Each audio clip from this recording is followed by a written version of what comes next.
Hello, everyone. How are you doing? Happy Sunday. Welcome to Facts and Two Cents. This is Petal. As you know, we are a channel that supports the Duke and Duchess of Sussex, Harry, Meghan, Archie, Baby Lily, Mama Doria, Poola Guy, the chickens, all of us here at Sussex Squad. Welcome, welcome, welcome. Hope you are just enjoying your day wherever you are. I am actually very happy to be doing a podcast today. Actually, didn't think I could. Um, just sort of a little bit under the weather at the moment, and but I feel a little bit better. So my voice is still a little bit croaky, and I'm still quite a little bit congested. But I am doing a lot better than I was doing earlier today. And maybe as I continue to talk, my voice will clear up. I've sort of been in bed most of the day. So it's okay. It's okay. I'm here and I'm good. And, so what is going on in the royal world? Oh my goodness. Um, Such a wonderful time following Harry and Nacho the last few days, and then um, culminated yesterday with them playing polo, obviously, in Singapore. And what a wonderful, fun time! I didn't get to see it live, but I kept trying to keep following as people were live tweeting it who were there. There were some reporters there. Obviously, there were quite a few, and they were live tweeting some of the action. And oh shoot, I forgot to. But there was one where Harry scored a goal, and I was just like, I meant to bring it with me. I was like, oh, I forgot to download it. Maybe I'll do that the next time, the next episode. Um, Gosh, my voice. Hopefully you can understand what I'm saying. My voice is kind of going in and out, so if you hear sniffling or my voice going in and out, it's just go with it. I'm sorry. It's what I got today.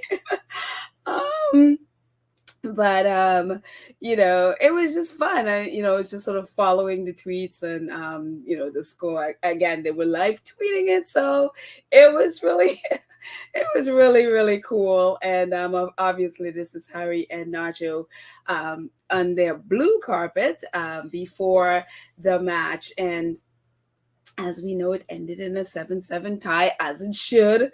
I know Church Nelly and I was like, oh, I'm here for Harry. And Church Nelly was like, no, Joe. So, needless to say, we'll have to wait until next year to see if Harry wins it next time.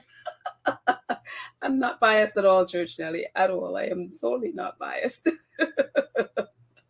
And but I love this photo. They were having fun on the blue carpet. And these are some photos of Harry and during the day, one on the carpet when the middle one was when he was still on the carpet. And Nacho, I guess, wanted to stay, and he's like, basically, come on. And Nacho wanted to stay and take photos by himself, and he's like, all right. Harry just sort of left him there. Nacho playfully, like, just pulls his hand away, like, leave me. And and those two are just like, they're two kids. They literally behave like two children. And so I love it. I love their playfulness and their, humor. And obviously we saw the photo of them. I think they showed it yesterday of them playing foosball, which apparently Harry won, but Nacho said whenever they play tennis, he beats Harry in tennis. So there you go. Fair is fair. It's all even then, you know.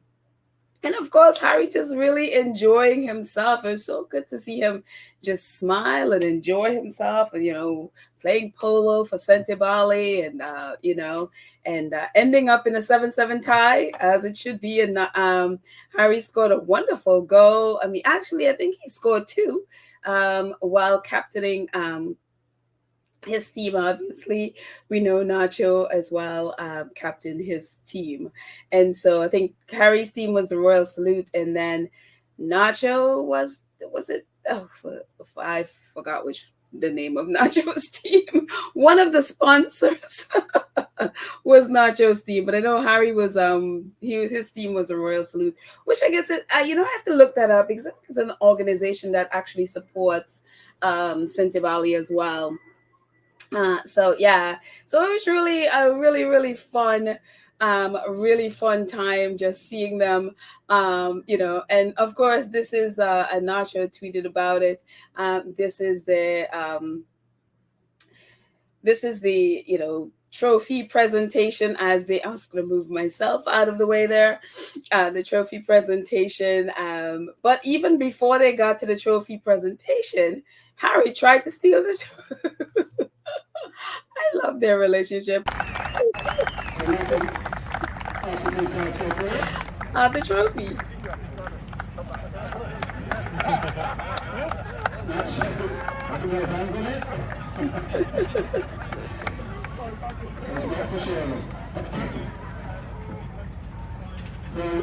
I love that Nacho goes along with his madness. Again, they're like two kids.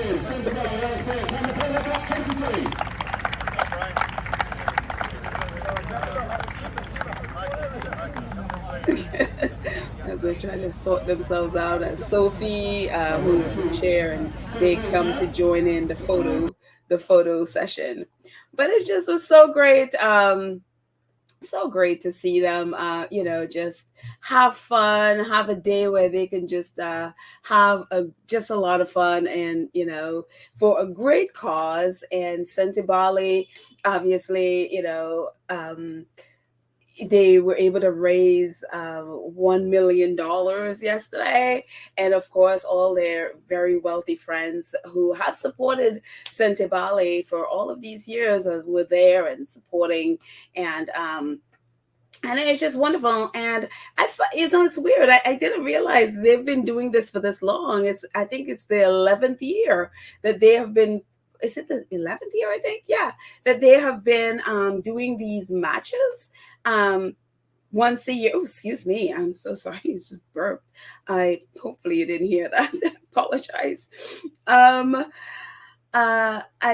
Once a year they've been doing, so they've done it in so many different places, including Middle East and the Caribbean. I think they did it in Barbados. I did, obviously second time in Singapore. They've done it quite a bit all over the place. They did it in the US and I think the UK as well.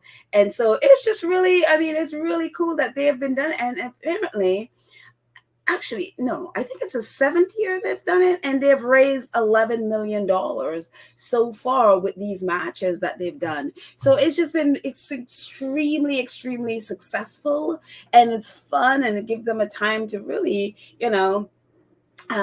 get to know people and people to get to know them, just a fun environment. And so this is part of their this was their trophy presentation after Harry tried to steal the trophy.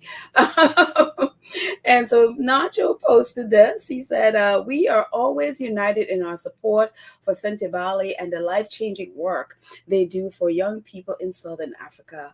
It is a highlight every year to come together for this incredible charity, and I am grateful to everyone who contributed to their work. Thank you, Singapore. And so cool. And of course, Sentebale tweeted about it. So what a day. The Duke of Sussex and Nacho battled it out on opposing teams in this year's Sentebale ISBS Honda Polo Cup, with the final score leveling at 7-7, with honors shared, as it should. A little bit more of what they said. It says the Duke of Sussex played under Royal Salute Sentebale team against Singapore Polo Club team. Okay, it's the Singapore Polo Club team that captained by Nacho. This year's Polo Cup raised it went over $1 million. It raised over $1 million to help children and young people in Southern Africa to feel empowered, healthy, and confident. And a little bit more specifically, they said, with these funds, we will continue to deliver programs and address mental health and well-being, promote youth leadership, and deliver skills training to improve individuals' livelihood to deliver skills training and improve individual livelihoods to thousands more young people across Lesotho and Botswana. So again, kudos to everyone, with lots of fun all around, lots of laughs, lots of reunions, it seems. And can I just say, I mean, I couldn't help seeing, you know how I feel about these things. I couldn't help seeing the black brother in the middle there. I was like, you go. I'm like, this is what I'm talking about. Because, I mean, you know, I don't know how, I don't think, I've seen ever since, you know, Los Padres, I've seen different black and brown people, more, you know, and more black people than I thought that are in polo. And so it was a wonderful surprise to see. And so when I saw this, I mean, I don't know what his name is. Oh, you know what? Actually, I should have looked on the little list thing, and I would, you know, I'll have to look it up. But it was really great to see. I was like, yes, some men and people of color. You know, obviously Nacho is South America, and you know, and I don't know where the other people are from, but it was good to see the dark skin there. It did my heart good, because for me that matters. It matters. You know, it's something that I would watch for. I was like, well, you know, are there black people in these spaces? I mean, do they have a room at the table? Okay, so there's one, and that's good. You know, hopefully in the future we see more, but it's wonderful to see. So I was very happy to see the dark skin in there. So kudos, everyone. That made it even better. And especially that they are doing something for Lesotho and Botswana, which is predominantly black people, you know. So there you go. I mean, I appreciate this and all. It's like, you know, you don't want to get into this white savior thing. It's just good to see, you know, black and brown people involved in taking care of, you know, those less fortunate in Southern Africa. So, hey, I love it. So there you go. And then after the event, Harry and Nacho spoke. They had like a lunch dinner thing that they had for the people who came to the match, and for their sponsors and stuff, you know, to say thank you. And so they were all there, and Nacho had let us know via his interview, I think it was with Hello, that he and Harry were going to be leaving right after this event. So whenever this event is, you know, I think they're 16 hours or something like that ahead of where in New York, where I am. And so right after that, yesterday, they left to go home. So I'm assuming they're back home with their families now.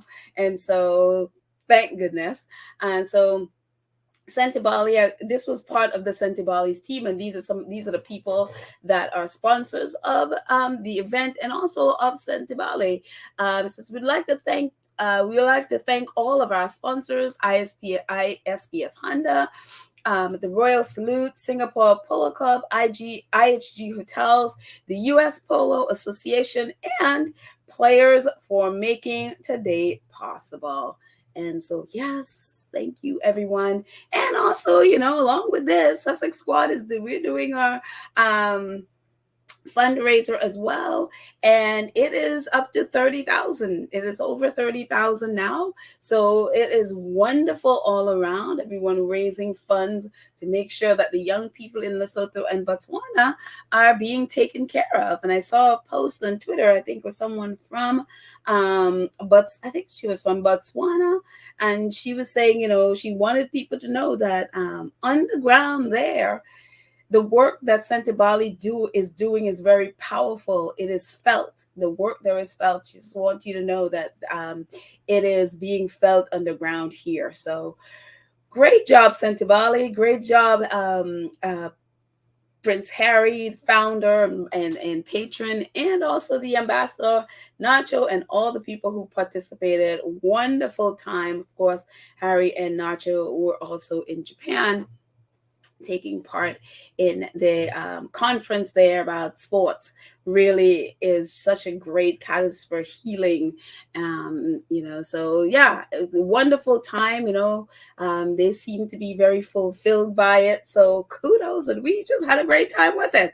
So yes, so you know, after today I pack up my polo knowledge, which is like less than zero, and I will pull it out again the next time Harry and Nacho decide to get together and play polo, which might be next summer.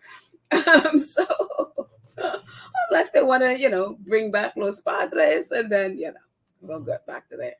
I am one of those fair weather people, like, I only support polo when you guys are playing. Beyond that, don't know anything else.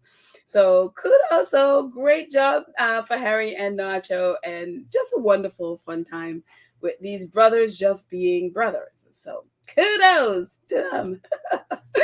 These are just some pit photos that probably doesn't even look all that good on the screen. I was just like, maybe my highlights was a little too much. I don't know. And of course, Singapore Polo Club, that is on their Instagram post. They posted this. They said a fabulous actually this is their reel. A fabulous evening of polo comes to an end at Santibali at Royal Salute ISPS Honda. And so they were Singapore Polo Club were the hosts of this event. So they all had a great time. So it's like fabulous evening of polo. So yeah. So I mean, I just love seeing Harry on the horse. I mean, how beautiful is that? It's just a beautiful, and again, Harry is a tall guy, but maybe it's the way he sits on the horse. He just looks so much smaller than he, you know what I mean? Even though, like, he's sitting, but he just looks so small. And in real life, he's actually taller than Nacho, just a little bit taller. But for some reason, on a horse, he looks smaller. So maybe Nacho rides and sits up, and Harry sort of like hunches down or something. I was like, how does he look so little? But amazing polo player, that is Prince Harry. So there you go. And of course, Archwell. I was like, I always celebrate when Archwell remember that they have a website. So Archwell posted about it yesterday, and so it's like, yeah, they posted in real time, yeah. So they posted the funds and talking about Santibali and the $1 million raised. The funds raised this year will support Santibali's holistic package of care for vulnerable communities by sustaining programs that improve access to education, health, and social services to increase positive health outcomes and encourage young people to thrive.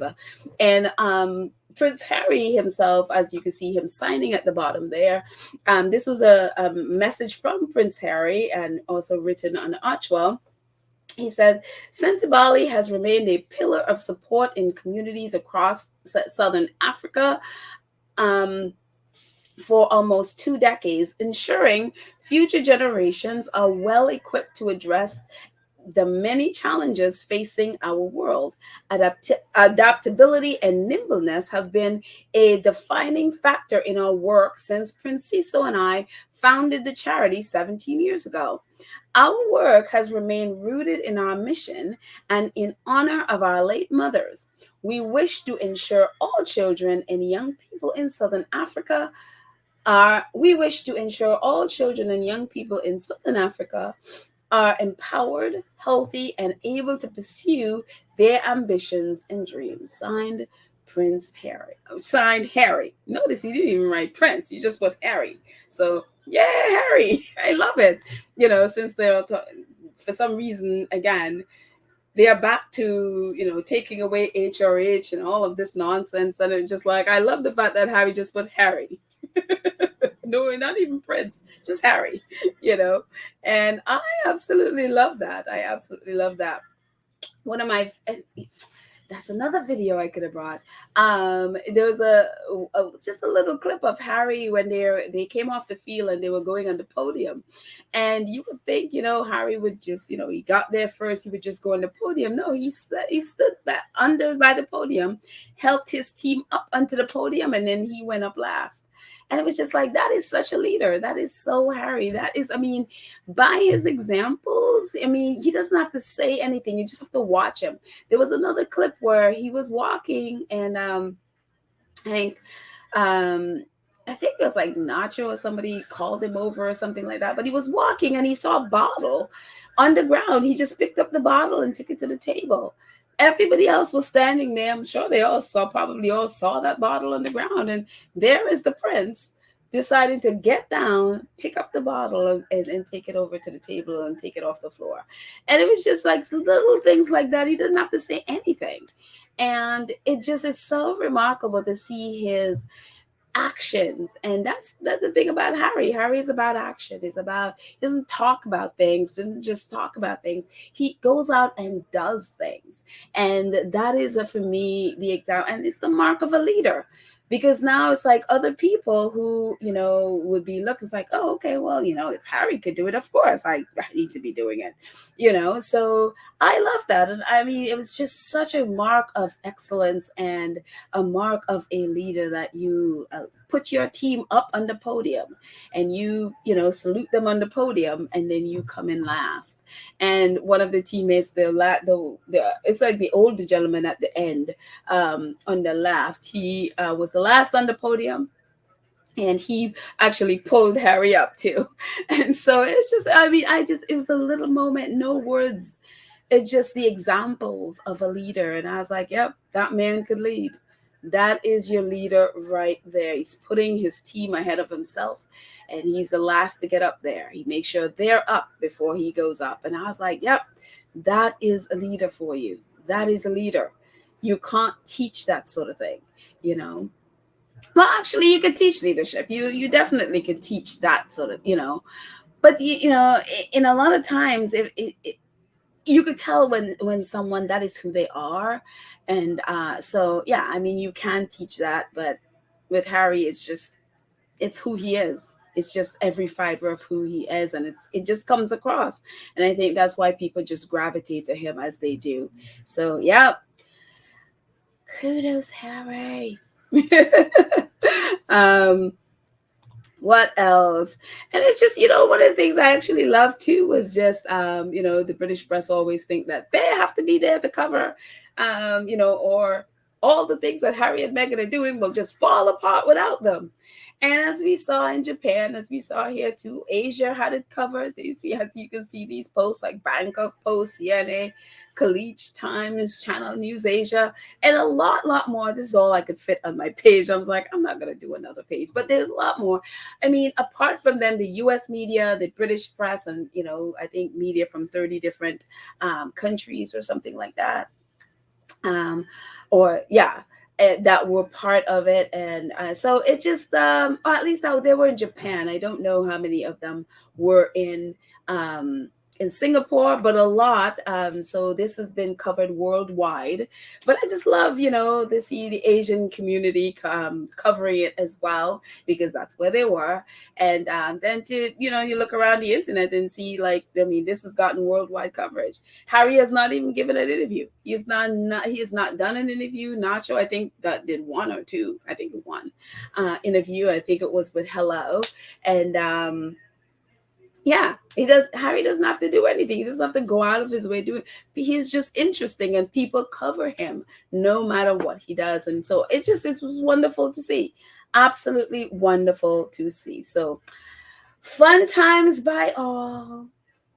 And then there is this. I have to say, I was today years old when I learned about this stuff. Did you guys know this? Did you know Nacho was doing all this stuff? I had no idea that Nacho was a model. I know he was a model, but I didn't know he was posing for romance novels. I guess kind of like those Mills and Boons novels and stuff like that. I had no idea. And not only that, he collaborated with this writer, Jessica Whitman, to write this, I guess, trilogy of, and I was just like, I guess it's a romance thing. And I was just like, what? Thank you, Phyllis Brothers, one on Twitter. Someone mentioned, I think they posted the picture on the left, and then she brought up that there were these 3 novels that was Nacho, that was part of his, I guess, he teamed up with her and he contributed to these 3 novels. And I was like, whoa, what on earth? I had no idea. I learned all of this stuff today. I was like, I mean, I knew he was a model, and I did, he did things for GQ and all of these outlets. And, he has his perfume line and stuff. I don't know if he has a clothing line. No, he has a perfume line. I had no idea that Nacho was into all this. And apparently, so read somewhere that I think the Argentine government had asked them to help them with some business, like a few years ago or something like that. So he was, I guess, working with the government. All of this stuff. I'm like, I had no idea. This is what I learned about Nacho today. Like I said, I was today years old when I learned this stuff. I had no idea Nacho was involved in all of this stuff. And I was like, and I saw where they said he's an actor. I was like, an actor? When is Nacho an actor? I had no idea about that too. So now I have to go look up, did he do movies? Did he do television? Like, I have no idea. Because that's how it's listed. It's like he's also an actor. And I was like, oh. And there I thought Nacho was just a polo player and a model. Did not know Nacho was also an author. And he was also doing the kind of modeling where they were using his face on these romance novels. I had no idea. I mean, look at his face. He's the perfect face for it. But I didn't know that. And I was like, oh my goodness. Oh my goodness. So, Church Nelly, I guess you got some reading to do. I was just like, well, what do you know? I am. And, it's so funny because I've seen like some of his modeling stuff with his wife. And it does look like a romance book or a novel or something. And it's just like, oh, so that's what this is all about. So I'm like, I have to look at the cover a little more because I'm not sure if he's the one on the cover of his books. I forgot, I didn't look. So I got to go back and I was like, well, what do you know? I mean, I don't know how, if these books are steamy or any of that. So, I don't want to be thinking of Nacho in that way at all, in any sense of the word. So I'll just get the preview and decide if I want to one day pick up the Ride Free or the Wild One or High Season from Nacho Figueres. I was like, Nacho Figueres presents. I'm like, well, what do you know? So yes, man, the things you learn every single day. I learned something new. This was my something new I learned today. Amazing. Thank you, Phyllis Brothers One on Twitter. I was educated on Nacho Figueres today. So anyways, moving on from Nacho. Oh, it's so funny. Talk about things I learned today. Wendell Pierce, as many of you know, Wendell Pierce was on Suits with Meghan and played Meghan's father on Suits. And as you can see, I'm still trying to learn how to pull these photo things that don't look really stretched in the new software I'm using. But I'm enjoying the software, though. It's actually pretty cool. Even though I'm still, learning how to make the pictures look perfect, or at least what they need to do. But anyway, WDSU, they did an interview with Wendell Pierce, and I didn't know he was from New Orleans, something I learned today. And they interviewed him because of the strike, the SAG strike, SAG, and the writers, obviously, excuse me. And so they interviewed to talk to him about that. And I was just like, oh my gosh, I thought they would have asked him about, because Suits is the biggest thing on television right now. It's the biggest thing streaming. It's everywhere. Everybody's talking about Suits. And Wendell was in Suits. He was a recurring character playing Rachel's, Meghan's dad. So I thought that the reporter, the journalist, would have asked them about, yes, he was talking about, that the studios and stuff, they need to come to an agreement to work in partnership with the actors, when it comes to pay, because again, they're making all these monies. The actors are not making a lot of money at all. I mean, it's like pennies compared to what the studio execs and stuff are making. And so he's talking about all those things. And I thought this journalist would have asked them about Suits. I mean, are they getting compensated for Suits, as it is the biggest thing right now in show business? Would you believe that lady never even mentioned it? I'm like, did she do her homework? Did she do any homework at all? This would have been the perfect time to ask, are you getting properly compensated? Are you getting properly compensated from Suits, from Netflix? I mean, only because I'm nosy and I want to know. And she didn't ask any of it. And so I'm like, did she do her homework? Did she know he was in Suits? And so, he posted the interview thing, and I tweeted back at him. I'm like, well, are the actors taken care of? Because we know, Aaron Korsh's part, he said they were, and then this one of the writers posted the 400 and something dollar check for a whole quarter, I think, of Netflix, Peacock, and Amazon streaming Suits. And so I'm like, lady, how could you miss this opportunity to ask? And so I'm like, inquiring minds want to know, like my mind want to know this stuff. And so he tweeted, and again, I tweeted at him asking. He didn't respond. So it's like, probably like, even if he saw my tweet, it's probably like, who is this nosy person want to know my paycheck? But it's funny because talk about things you learned today. I, again, was today years old when I found out that he co-owns a radio station in New Orleans. And I was like, are you serious? Yeah, he co-owns WBOK. And I guess it's like one of those independent radio stations. And they actually syndicated Travis Smiley on the bottom there, his show on there. And so I'm like, oh, I had no idea. I mean, I didn't know much about Wendell Pierce, and I don't know much about his life, but it was really a pleasant surprise to find out that he also owns a radio station. So the point of bringing that up was that because it's like, even though actors are on strike against movie studios, he still has his work he's doing with the radio station, and, making sure that's profitable and all, I guess, and all of that stuff. And so it's just really a wonderful thing to be able to see, like, oh, wow, okay, that's really good to know. So again, today years old, I learned something. Second thing, it's one page over, something new. Did not know he owned a station, co-owned a radio station. That's wonderful to know. Us Black and brown people need to be owning things. And so this was good to see. What else is happening? Oh, talk about owning things.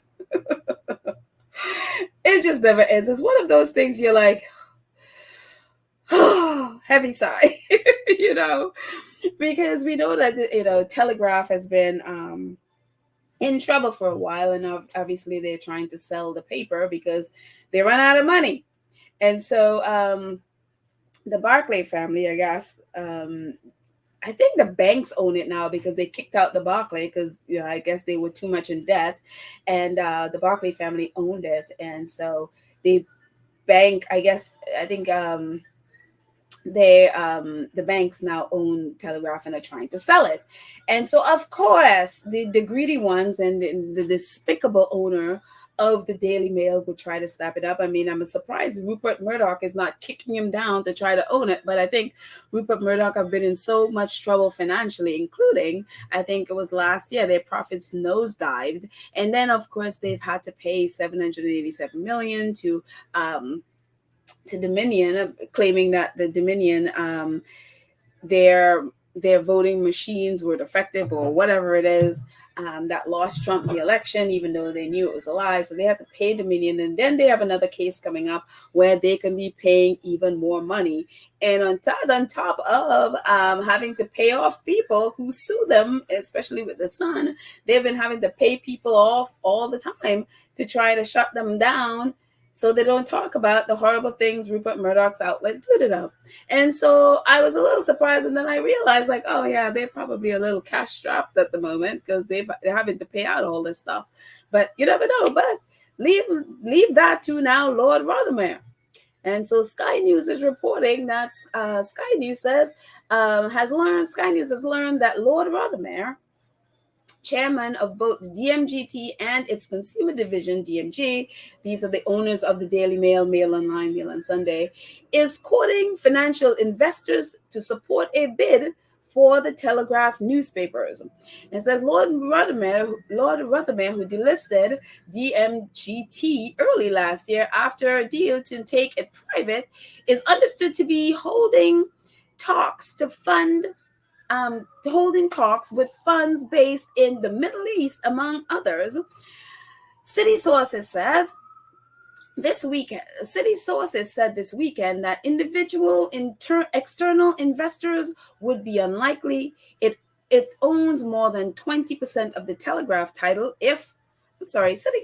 I can't read at this moment. City sources said this weekend that individual external investors would be likely to own no more than 20% of the Telegraph titles if they form part of a consortium with the Daily Mail proprietor.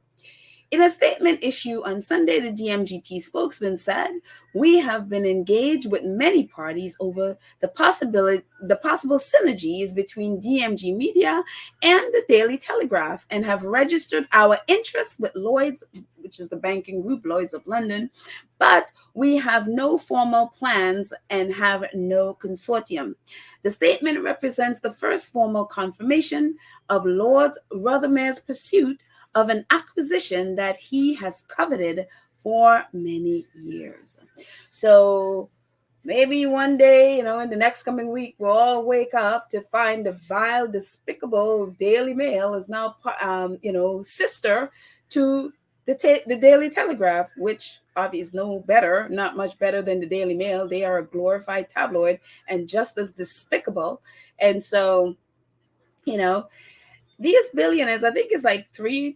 I think now that the Barclays no longer own the Telegraph, I think it's three or four billionaires now own just about 60% of the media or more in the UK, and all of them are these right-wing lying tabloids.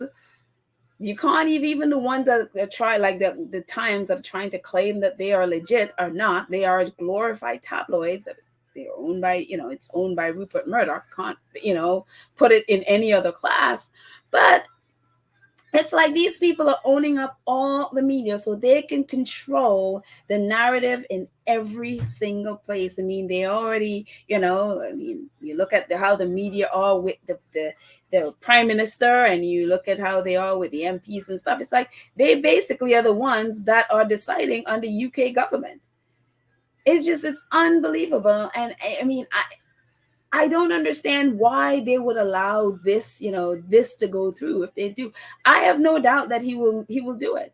I have no doubt, because I mean, there's so many of these people who may be able to stop something like this, so that way no one company has this monopoly on the media. It's like, where's their balance? They're all right-wing, lying right-wing tabloids. I mean, there is no balance there. The only the only real journalism you're going to get is like Byline Times and probably a couple of others. Maybe Declassified is another one, and Byline Investigates and stuff. But the rest of them are all the same. And we've seen that right in front of our eyes in their coverage of Dan Wootton, or lack of coverage of Dan Wootton. If the Daily Mail or the Sun say jump, the rest of them all day is like, oh, how high?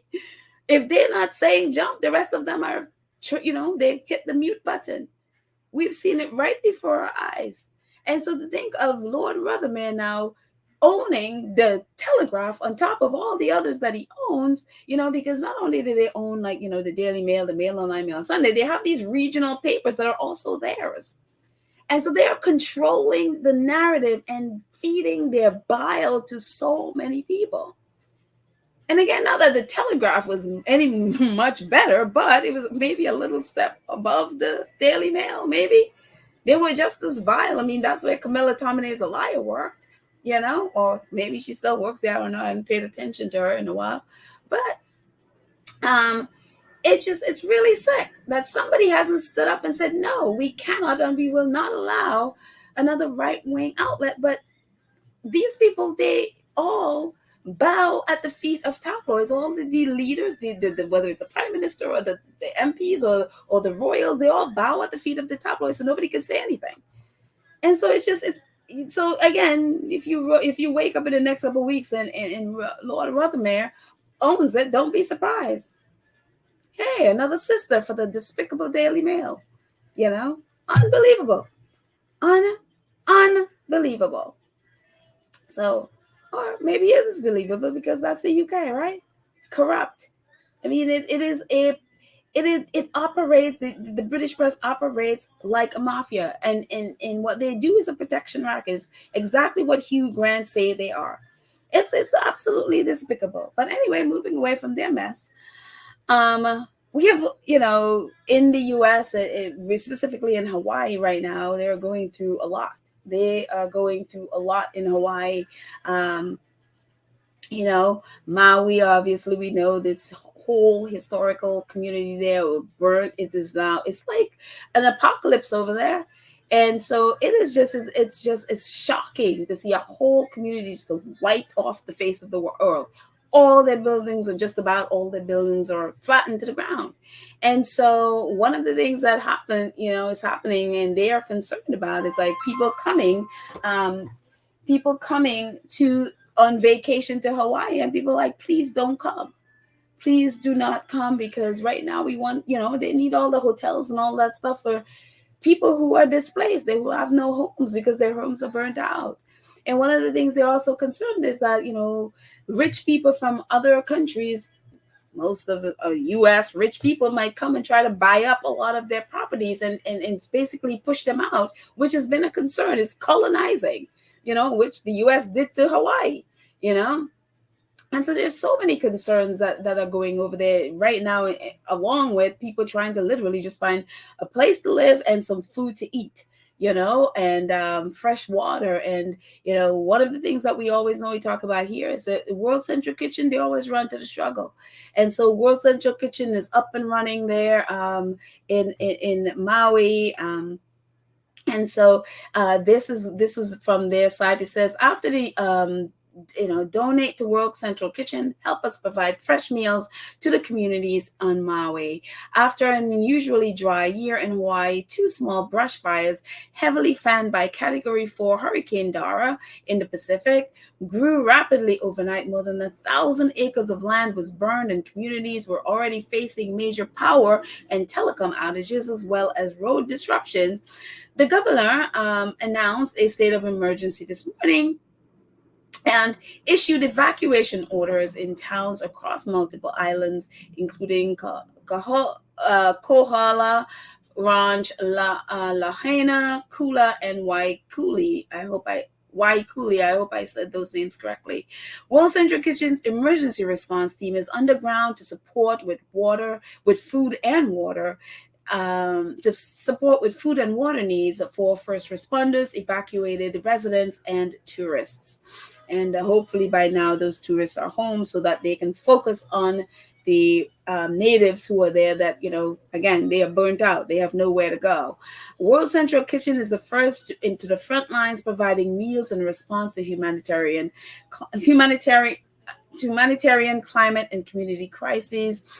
When disaster strikes, World Central Kitchen relief team mobilizes to the front line with the urgency of now to start cooking and provide meals to people in need by partnering with organizations on the ground and activating a network of local restaurants, food trucks, or emergency kitchen.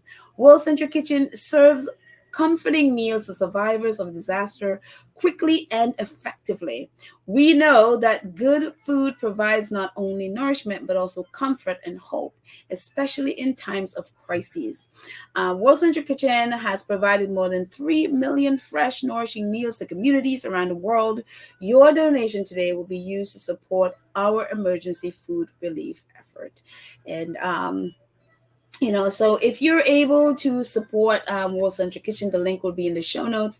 Definitely go ahead and support to help the community out there in Maui and other places that really need, because Maui's not the only place facing all these challenges, but, it's all around, whether it's floods or earthquake or, now fire. So it's just thank you, World Central Kitchen. And if you're able to donate, definitely the link will be in our show notes. So that is it. So thank you again, World Central Kitchen. I love the fact, and of course, the Sussexes. How we got to know about them is because Harry and Meghan are one of their funders and really support them to do the work that they do.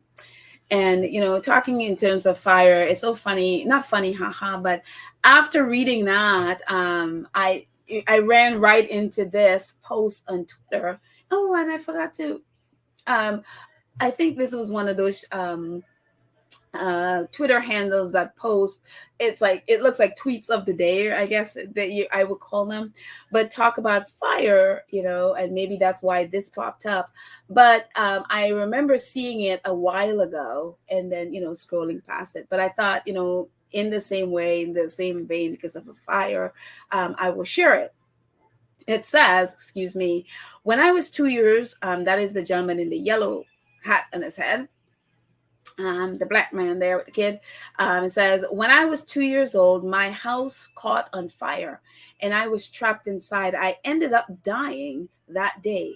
And this firefighter, Jeff O's, saved me from that building and brought me back to life. Now, 23 years later, he is holding my 2-year-old son. I literally wouldn't be here without him. And so that's the firefighter on the left holding him, and I don't even know his name. The gentleman who posted it, I don't know his name, but that's him as a 2-year-old, and the firefighter, he had died really, and the firefighter literally brought him back to life. And there it is, 23 years later. That same firefighter, I'm assuming they kept in touch, and it's such an amazing story that now 23 years later, the firefighter is holding his 2-year-old son. I'm like, he must feel like granddad, because it's like, I mean, I can imagine the amazing relationship that they have. So, it just, I read that and I was like, okay, it just, I don't know, it just filled me with hope that, many things, especially with Hawaii, are gone. But you'll always find stories like these, and is looking for stories like these, as well as helping those who are just having to live through the trauma of what they're going through now in Maui and other places. So, but I just thought I'd share this. I was like, oh, some good news to hold on to, that I don't know, it just gave me some hope that so anyway, that's it. I think that's all I got. Thank you so much. I think, yeah, that's all I got. Thank you guys so much. I'm gonna drop this later tonight. Thank you to our awesome moderator, Church Nelly, Lydia, Karen M, Cookies and Cream, who, if you're in the chat tonight, look forward to chatting with you, and also be like celebrating Nacho. And Harry, but thank you guys so much for all the amazing things you do in helping us to make sure that the space is nice and protected from trolls. Thank you so much for that. And to all of you who support the channel on a monthly basis, and our 2 cents crew, thank you so much for joining and subscribing to our channel. Thank you so much to all of you who support in the chats, whether it's super thanks, super stickers, just straight up donations, whether you support also by PayPal, Cash App, or merchandise. Thank you all so much, just again, for your support. And for those of you who haven't as yet, you see the little scrolly thing going by there in the bottom. Please go ahead and subscribe to our channel. Please help us build the channel. Please like and share this video. Help others to know about our channel, and maybe they too can subscribe, and we can build this channel. I know I have a lot of incredible friends who I have podcasts that I aspire to be where they are. Like Baron, I think Baron is like, 35,000. I'm so proud of him. And I think Anne is like up to close to like 17,000, I think. And I was like, those are my heroes. So I want to get there. I want to get to where they are. And so help me get there. That would be really, really awesome. I am just so proud of those guys. So anyway, and also please keep Anne in your prayers. I'm sure she has shared, and it's so funny, we knew in real time when this was happening on Twitter, and so happy that she was safe in the end.